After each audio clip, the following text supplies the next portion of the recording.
Yeah,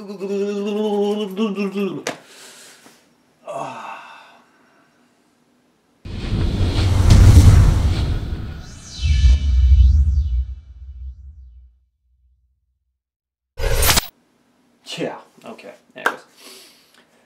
Hey, what's going on, guys? It's Matt from RC Overload, and welcome back to... Wow. I think I try a little too hard sometimes. Alright, take two. Hey, what's up, guys? It's Matt from RC Overload, and welcome back to Project Apex Part 3. We're going to be adding a couple more add-ons to make it look good, not necessarily performance increase or anything like that, but just to add to the overall effect of it. So what I have is the Summit 1/16 Summit front bumper. Okay, that's going to get mounted up. The rear bumper, okay, as well as those hot racing disc brakes I was showing you guys about. Let's see if we can get it to focus. Pretty cool. And they bolt right up to the hot racing hubs that I already have in there. Now, before I go into doing all this, I just kind of want to do a quick overview for all those new guys that are just now watching the project here.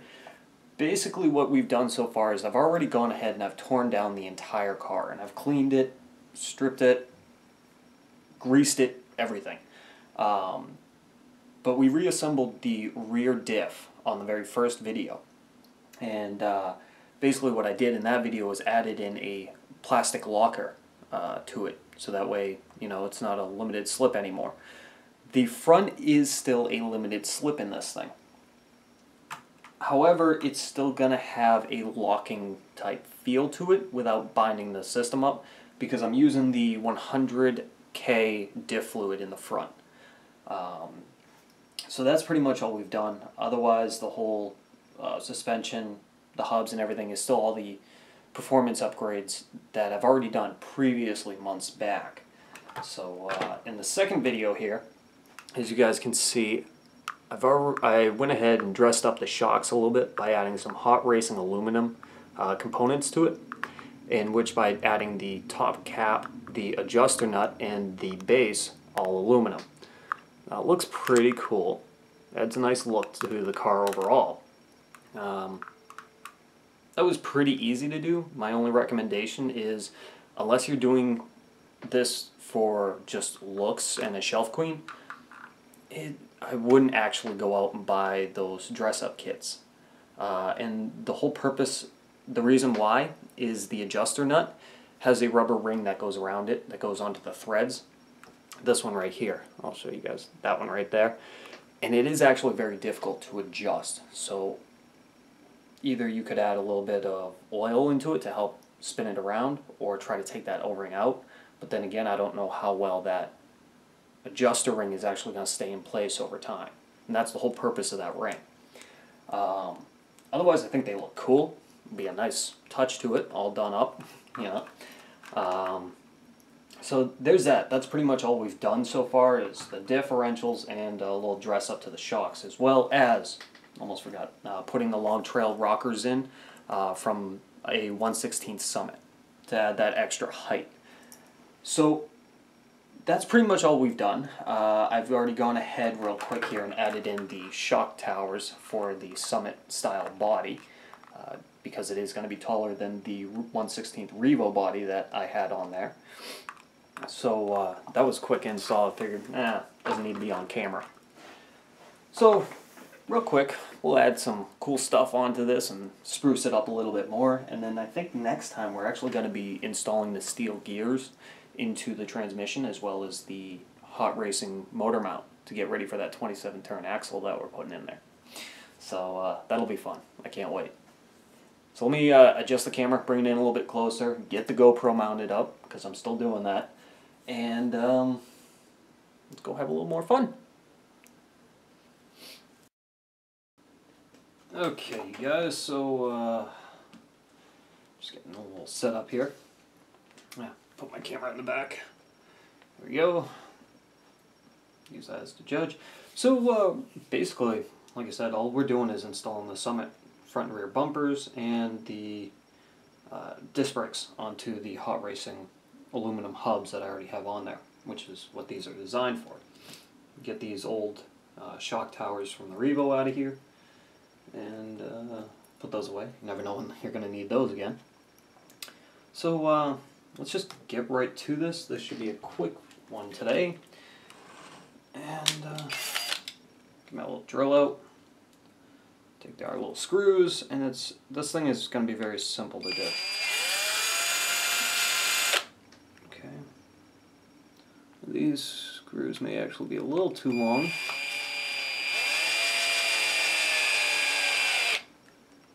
To be honest, that's fine. I would rather have them a little bit long. Okay.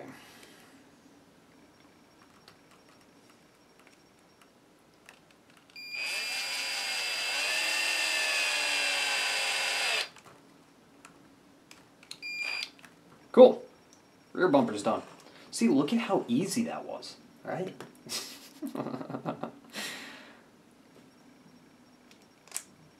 Now I will put the part numbers down below as usual. Oh, come on. There we go. There's one. Let's see. See if I can't get you guys like right in on this.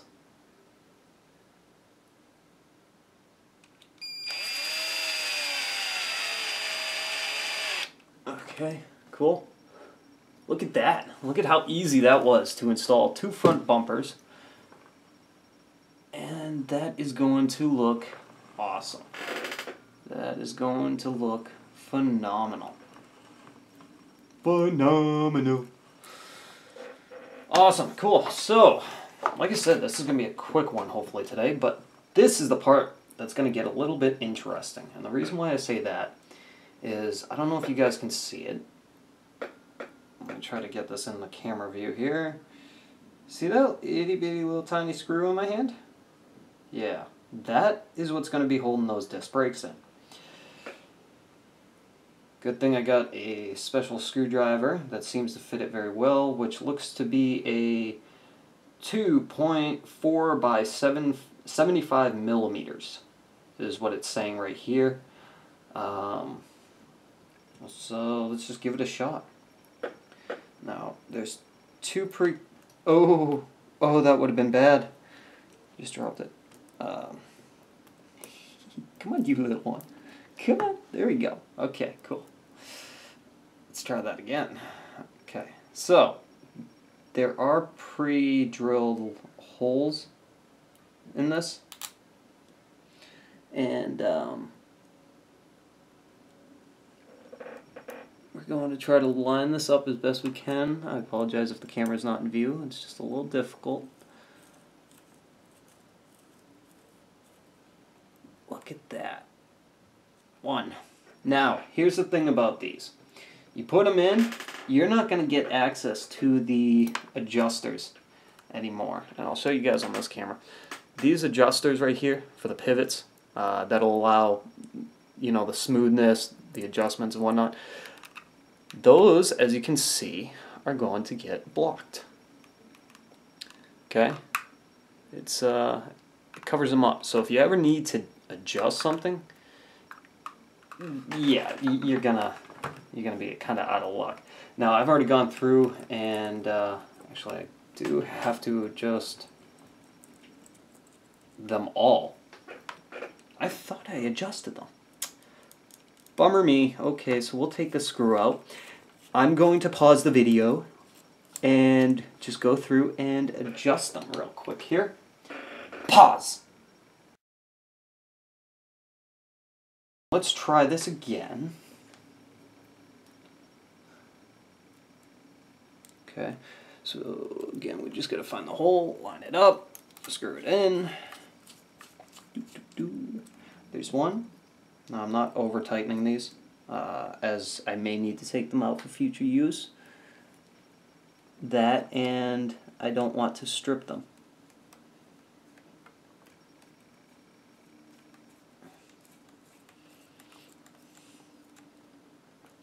So there's one. Okay, so we got our other two. Again, guys, these things are really, really tiny. And I'll try to show you on this camera. If I can get it to focus. There you go. See the little tiny... Uh-oh. Oh, no, no, no, no, no, no, no, no, no. No, no, no, no, no, no, no, no, no. It couldn't have gone far. It's somewhere here on the rug. Oh, God, why does this rug have to be the same color? Oh, Jesus.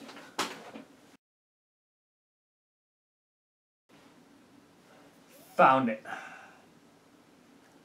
There it is. Okay. Whew, that was a close one. I need to be a little more careful. Oh, alright, let's try this all again. Okay. That one's already done. Okay, so get this up. Find the two drills. Usually it's what I'm noticing is, if you look at it, that hole and that one right across. Whoop, sorry, not in the view. This one at the very bottom, and this one right here, that would be at the bottom. Those two are where you're going to be putting your screws into. It's the only ones that actually have drill holes from the lines that are closest to the center of the circle here. So, be very, very delicate.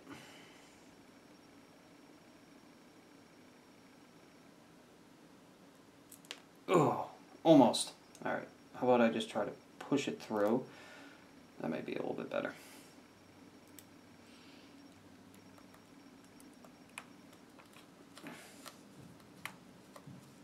That works.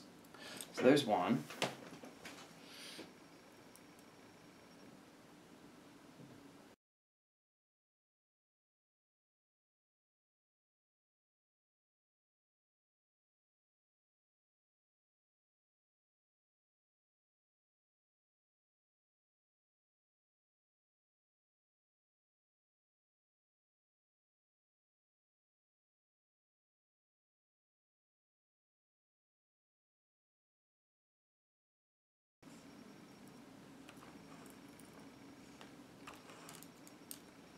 Well, what do you know?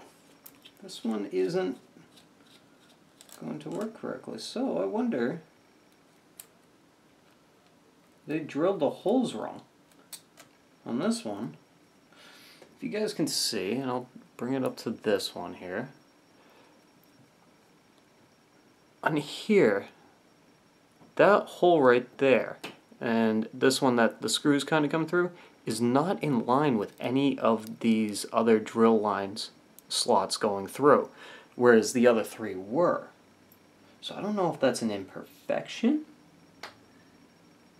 or what, but let me see if something else here. Yeah, because it's just going to keep, what it is the caliper piece right here is actually hitting the upper part of the hub. So we may need to actually make our own drill marks if I can't figure out how to make that work.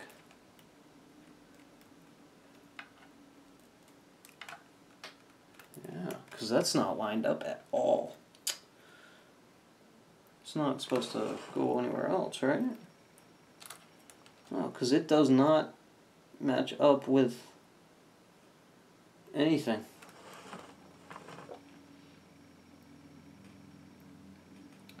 Interesting. That is, that's lovely.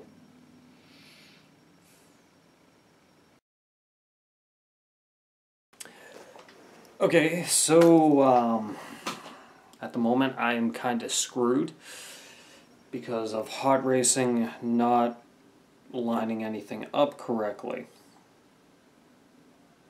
How lovely, right? So, basically what's going on is I have the caliper there. You can see the two set screws holding that red caliper in place. Well, sorry, well, there we go. The two set screws, this top one here, this whole caliper needs to slide down a bit in order to make it work. So the screw that's right there at the top and the one that's right there at the bottom, when it's all lined up, I'm trying to give you guys an idea anyways here, when you go to put it on, it's supposed to sit like that, you know, off to a side. Well, unfortunately, get you guys to see this a little bit, this caliper is actually going up above right there, so it's not sitting flush like it should be. So I gotta find a set screw that's going to release that caliper a bit and slide it down. So I'm gonna have to do that off camera, but in the meantime, this is what they look like. Kind of cool, huh? A little stylish anyways. Be cool to put behind the tires, see a little bit. Yeah, I think they look great. So there you go. Several problems in the video that was supposed to be so friggin' simple. Hey, it just goes to show that anything can happen. So there's the Summit front bumper, disc brakes, rear bumper, Summit shock towers, and there we go. So that's it for today. I will take care of putting that other one on at a later date. And yeah, I think that'll do it. So until next time, guys, I will see you around. And as always, don't forget to comment, subscribe, and like. Alright, see you guys later.